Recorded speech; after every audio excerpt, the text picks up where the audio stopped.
नमस्कार दोस्तों, मैं गुड़िया मौर्य अपने YouTube चैनल गुड़िया मौर्य ब्लॉग गीत में आपका स्वागत करती हूँ। प्लीज़ जो भी मेरे चैनल पे न्यू आते हैं मेरे चैनल को सब्सक्राइब कीजिए और लाइक शेयर कीजिए और घंटी दबाने का तैया ना भूलें।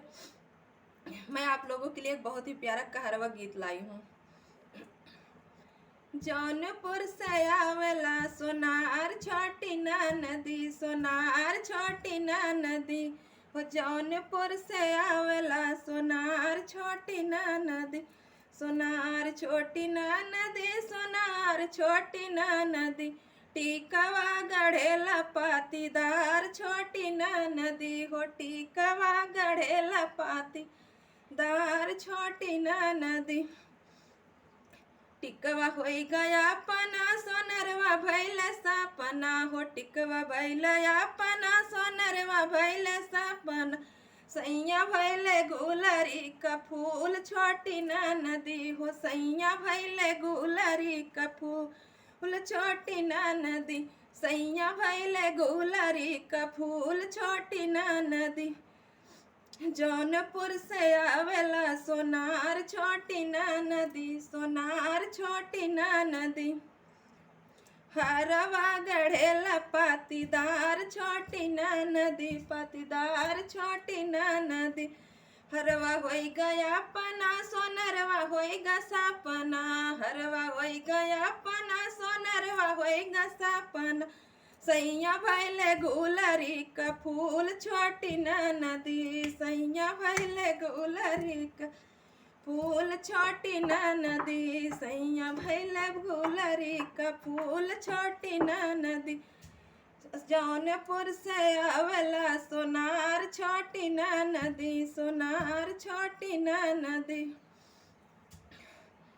करधन गढ़ेला झालरदार छोटी ना नदी, झालरदार छोटी ना नदी। करधन होई गया पना सोनरवा भैल सपना, सोनरवा भैल सपना। सैया भैले गुलरी का फूल छोटी ना नदी, हो सैया भैले गुलरी का फूल छोटी ना नदी। जौनपुर से आवेला सोनार छोटी ना नदी, सोनार छोटी ना नदी। सोनार छोटी ना नदी, सोनार छोटी ना नदी। जौनपुर से आवेला सोनार छोटी ना नदी। कंगना गढ़ेला नगदार छोटी ना नदी, हो कंगना गढ़ेला नगदार छोटी ना नदी।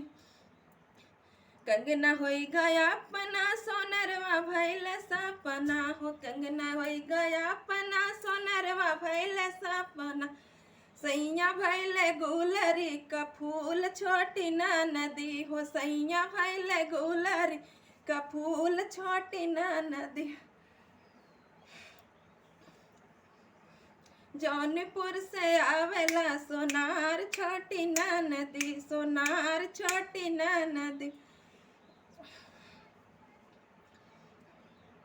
छगला गढ़े द जंगलरदार छोटी ना नदी, हो पहला गढ़ेला फैसनदार छोटी ना नदी।